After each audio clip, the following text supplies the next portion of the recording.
Hi മക്കളെ, ഞാൻ ഇന്ന് കുറച്ച് ബീഫ് കറി വെക്കാമെന്ന് വിചാരിച്ചു. ഫ്രിഡ്ജിൽ ഇച്ചിരി ബീഫ് ഇരുന്നു. അത് ഞാൻ കുക്കറിൽ കുറച്ചേ ഉള്ളൂ, അപ്പോൾ എല്ലാ മസാലകളും ചേർത്ത് അത് കുക്കറിലാക്കി ഞാൻ അടപ്പേ വെച്ചു. 8 വിസിൽ വന്നിട്ടുണ്ട്. ഇനി ബാക്കി വിസിലിനൂടെ ഞാൻ കാത്തിരിക്കുകയാണ്. അപ്പോൾ ഒരു 10-11 വിസിൽ വേണം. ബീഫല്ലേ, ഇനി മൂപ്പുള്ള ഇറച്ചിയാണോ എന്തുവാണോ നമുക്കറിയത്തില്ലല്ലോ. അതിനോടൊപ്പം ഒരു മുടി കപ്പ എടുത്തുകൊണ്ട് വന്നിട്ടുണ്ട്. ഇതാണ്ടേ, ഈ കപ്പ നമുക്കൊന്ന് കറി വെക്കാം. അതായത് കപ്പയും ബീഫും കൂടെ ചേർത്ത് ഇന്നൊന്ന് യോജിപ്പിച്ചൊരു കപ്പ ബിരിയാണി ആക്കാമെന്ന് വിചാരിച്ചു. കപ്പ ഞാൻ നന്നാക്കാൻ പോവുകയാണ്. നന്നാക്കി ഞാൻ ഒരു കുക്കറിൻ്റെ അകത്ത് എടുത്തിട്ടുണ്ട്. അത് ഞാൻ അതും കൂടി അടപ്പത്ത് വയ്ക്കുകയാണ്. ഒരടപ്പിൽ ബീഫും ഒരടപ്പിൽ കപ്പയും വെച്ച് തീ കൊളുത്തി രണ്ടെണ്ണവും വേവുന്നുണ്ട്. അപ്പം ഞാൻ ആലോചിച്ച് രണ്ടും കൂടെ അങ്ങനെ ശരിയാക്കാം. കപ്പ പെട്ടെന്ന് വെന്തിട്ടുണ്ട്. ഞാൻ അതിന് അരപ്പിട്ട് ഞാൻ ഇളക്കുകയാണ്. കപ്പ ഇളക്കുകയാണ്. കപ്പ ഇളക്കുകയെന്ന് വെച്ചാൽ അരപ്പിട്ട് നമ്മൾ യോജിപ്പിച്ച് കപ്പക്കറി പോലെ ആക്കുന്നുണ്ട്. നമ്മുടെ നാട്ടിൽ കപ്പ ഇളക്കുന്നെന്നാണ് പറയുന്നത്. അപ്പോൾ അതിനെ ഞാനൊരു കൊച്ചു സ്റ്റീൽ തവി വെച്ച് നന്നായിട്ട് ഇളക്കി യോജിപ്പിക്കുകയാണ്. നന്നായി വെന്ത് കേട്ടോ. അത് കുക്കറിലായതുകൊണ്ടാണ് കപ്പ വെന്തത്. ഇല്ല, ഈ മഴയത്ത് അങ്ങനെ വേവേണ്ടതല്ല. അപ്പം ഞാൻ ആലോചിച്ച് കപ്പയും ബീഫും കൂടെ ചേർത്ത് ഒരു കപ്പ ബിരിയാണി തയ്യാറാക്കാമല്ലോ എന്ന് വിചാരിച്ചു. പണ്ടത്തെ കാലത്ത് പള്ളിയിൽ നിന്ന് വരുമ്പം, ഇന്ന് ഞായറാഴ്ചയല്ലയോ, പള്ളിയിൽ നിന്ന് വരുമ്പം കപ്പയും ബീഫും വേറെ വേറെയാണ് കറി വെക്കുകയും അത് കപ്പയും ബീഫും കൂടെ നമ്മൾ കഴിക്കും. അപ്പച്ചന്മാർ പോയി ബീഫ് മേടിച്ചുകൊണ്ട് വരും. അമ്മച്ചിമാർ കപ്പ പറിച്ച് കറി വെക്കും. ഞങ്ങൾ പിള്ളേരൊക്കെ ഉള്ളി പൊളിച്ച് കൊടുക്കും. ഇതൊക്കെ പണ്ടത്തെ കാലം. ഇപ്പോഴത്തെ കാലത്ത് അങ്ങനൊന്നുമില്ല. ഇപ്പോഴത്തെ കാലം ഇതെല്ലാം റെഡിമെഡിയായിട്ട് നമുക്ക് കിട്ടും. കപ്പ ഇവിടെ നല്ലതുപോലെ ഞാൻ ഇളക്കി വെച്ചിട്ടുണ്ട്. നന്നായി വെന്ത കപ്പ കണ്ടല്ലോ. ഇനി ഞാൻ ആലോചിക്കുന്ന ഇതിനെ ബീഫ് ഒന്ന് കാണിക്കാം. ബീഫ് നന്നായി വെന്തിട്ടുണ്ട്. നന്നായി വെന്ത്, അതായത് 11 വിസിൽ ഞാനിട്ട്. ഒത്തിരി ഗ്രേവി ഒന്നുമില്ല, കുറച്ച് ഗ്രേവിയേ ഉള്ളു. ഈ ബീഫും കപ്പയും കൂടെ ചേർത്ത് നമുക്കൊരു കപ്പ ബിരിയാണി ഇപ്പോൾ ഉടനെ തയ്യാറാക്കാം. എന്താ, കപ്പ ബിരിയാണി എല്ലാവർക്കും ഇഷ്ടമാണല്ലോ. രണ്ടും പാകമായിട്ടുണ്ട്.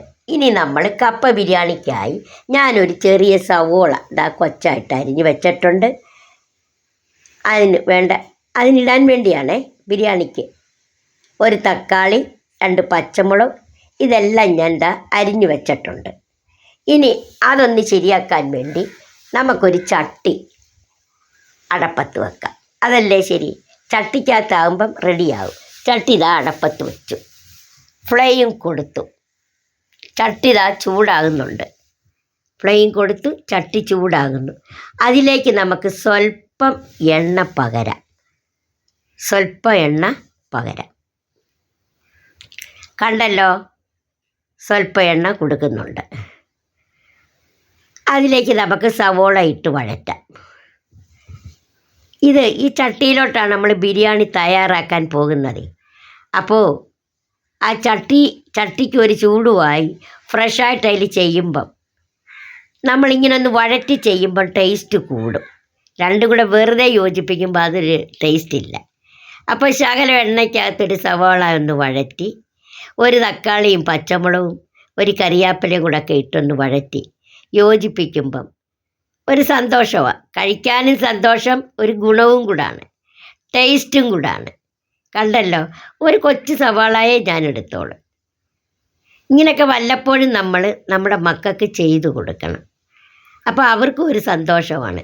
ഞായറാഴ്ച ദിവസങ്ങളിലോ ഒഴിവ് ദിവസങ്ങളിലോ നമുക്ക് തുണി കഴുകാനോ എടുക്കാനോ ഒക്കെ ഉണ്ടു എങ്കിൽ ചോറും കറിയും വെച്ച് കുഴയണ്ട. ഇങ്ങനെ പെട്ടെന്നൊന്ന് തയ്യാറാക്കാമെങ്കിൽ പിള്ളേർ കഴിക്കുകയും ചെയ്യും, നമുക്കത് എളുപ്പവുമായിരിക്കും അല്ലേ. അപ്പോൾ അങ്ങനെ വല്ലപ്പോഴുമൊക്കെ ചെയ്തു കൊടുക്കണം. പള്ളിക്കൂടത്തിൽ നിന്ന് വരുന്ന പിള്ളേർക്കും ഇങ്ങനെ ചെയ്തു കൊടുക്കുന്നത് നന്നായിരിക്കും. അപ്പോൾ മഴയത്തും ഇങ്ങനെ നമുക്കൊക്കെ ചെയ്താൽ നമുക്ക് വല്ലതുമൊക്കെ കഴിക്കാം. ഇനി പച്ചമുളക് ഇട്ട് കൊടുത്ത്, പച്ചമുളകും കൂടി അതിൻ്റെ കൂടെ ഒന്ന് വഴന്ന് വരട്ടെ. പച്ചമുളകും അതിൻ്റെ കൂടെ ഒന്ന് വഴന്ന് വരട്ടെ. ഒരു രണ്ട് കറിവേപ്പിലയും ഇട്ട് കൊടുത്തു. അപ്പോൾ കറിവേപ്പില, സവോള, പച്ചമുളക്, തക്കാളിയും കൂടെ നമുക്ക് കൊടുക്കാം.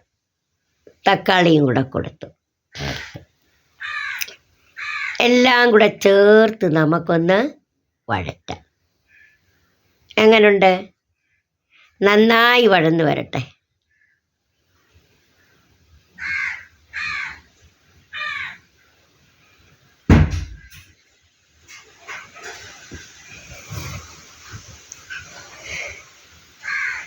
നന്നായി വഴറ്റുക. ഇതാ ബീഫിൻ്റെ കൂടെ ആകുമ്പോഴാണ് ഒരു ടേസ്റ്റാണ്. കപ്പയും ബീഫും ഇതും എല്ലാം കൂടെ ആകുമ്പം നമുക്കൊരു ടേസ്റ്റ് കിട്ടും. അതിന് വേണ്ടിയാണ് നമ്മൾ ഈ ചെയ്യുന്നത്.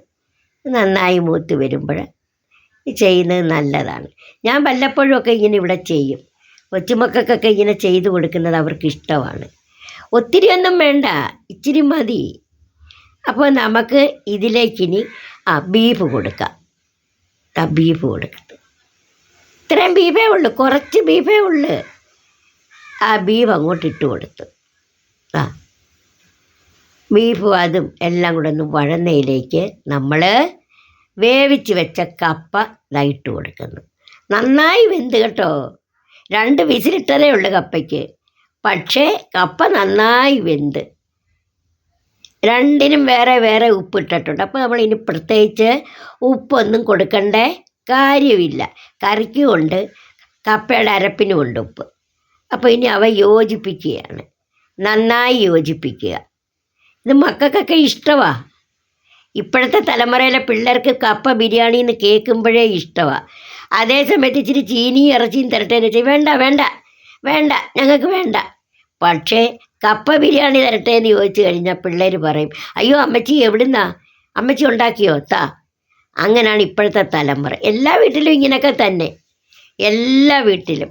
അപ്പോഴാ എല്ലാവർക്കും ഇഷ്ടപ്പെട്ടോ എൻ്റെ കപ്പ ബിരിയാണി?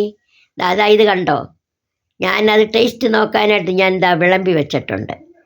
നോക്കിയാട്ടെ, എല്ലാവരും വായോ, ടേസ്റ്റ് നോക്കാൻ വാ. അമ്മച്ചി തന്നെ അതിൽ നിന്ന്, സാധാരണ ഞാൻ ബീഫ് എടുക്കുന്നതല്ല, ഞാൻ തന്നെ ഇതിൽ നിന്ന് ഇച്ചിരി എടുത്തേക്കുന്നത്. ഞാൻ തന്നെയാണ് ബീഫും കപ്പയുമായിട്ടുള്ള കപ്പ ബിരിയാണി ടേസ്റ്റ് ചെയ്യുന്നത്. പക്ഷേ എനിക്ക് വളരെ ഇഷ്ടപ്പെട്ടു കേട്ടോ, വളരെ ഇഷ്ടപ്പെട്ടു എന്ന് പറഞ്ഞാലും പോരാ, അടിപൊളി ടേസ്റ്റായിരുന്നു. അപ്പോൾ നമ്മൾ മക്കൾക്കൊക്കെ വല്ലപ്പോഴും ഇങ്ങനെ ചെയ്ത് കൊടുക്കണം. എല്ലാവർക്കും ഇഷ്ടപ്പെട്ടോ? എല്ലാവർക്കും ഇഷ്ടപ്പെട്ടെങ്കിൽ ലൈക്ക് ചെയ്യണം, സബ്സ്ക്രൈബ് ചെയ്യണം, ഷെയർ ചെയ്യണം, കമൻസ് പറയണം. മക്കൾക്കൊക്കെ ഇതേപോലെ വല്ലപ്പോഴും ഉണ്ടാക്കി കൊടുക്കണം. എന്ത് പറയുന്നു? നിങ്ങളൊക്കെ എൻ്റെ ലൈവിൽ വരണം, അതുപോലെ തന്നെ എൻ്റെ വീഡിയോസ് കാണണം, എന്നെ പ്രോത്സാഹിപ്പിക്കണം. എൻ്റെ എല്ലാ ഷോട്ടുകളും എല്ലാം നിങ്ങൾ കാണണം കേട്ടോ. നിങ്ങൾക്കെല്ലാവർക്കും എന്നെ ഇഷ്ടമാണോ? അമ്മച്ചിക്ക് എല്ലാവരെയും ഇഷ്ടമാണ്. അമ്മച്ചിക്ക് നിങ്ങളെ എല്ലാവരെയും ഇഷ്ടമാണ്. അപ്പോൾ നിങ്ങളെല്ലാവരും വീണ്ടും വരുവോളം അമ്മച്ചി എന്താ തരേണ്ടത്? ചക്കര ഉമ്മയാണ് അമ്മ ലൈവിൽ വരുന്ന എല്ലാവർക്കും കൊടുക്കുന്നത്. അപ്പോൾ നിങ്ങൾ ലൈക്ക് ചെയ്യണം, സബ്സ്ക്രൈബ് ചെയ്യണം, ഷെയർ ചെയ്യണം. എടുത്തെടുത്ത് അമ്മച്ചി പറയുകയാണ്, എല്ലാവരും എൻ്റെ വീഡിയോസ് കാണണം, എന്നെ പ്രോത്സാഹിപ്പിക്കണം. എൻ്റെ എല്ലാ പാചകങ്ങളും നിങ്ങൾ ചെയ്തു നോക്കണം. അമ്മച്ചി ഒരു പ്രായം ചെന്ന അമ്മച്ചിയാണ്. അമ്മച്ചിയെ സഹായിക്കണം. അമ്മച്ചിയോടൊപ്പം നിങ്ങളെല്ലാവരും ഉണ്ടായിരിക്കണം. എന്ത് പറയുന്നു മക്കളെ? ലൈക്ക് ചെയ്യണേ, സബ്സ്ക്രൈബ് ചെയ്യണം. ഇത് വല്ലപ്പോഴൊക്കെ ഉണ്ടാക്കി നോക്കണം. നിങ്ങൾ വിചാരിക്കും അമ്മച്ചി എന്താ ഇങ്ങനെ എടുത്തെടുത്ത് പറയുന്നതെന്ന്. ഇത് നല്ലതാണ്, കപ്പ ബിരിയാണി നല്ല ടേസ്റ്റാണ്. അതുകൊണ്ടാണ് കുഞ്ഞുങ്ങൾ കഴിച്ചോളും. അപ്പം എല്ലാ മക്കൾക്കും കൊടുക്കണം. വീണ്ടും കാണുവോളൂ. ബായ് മക്കളെ.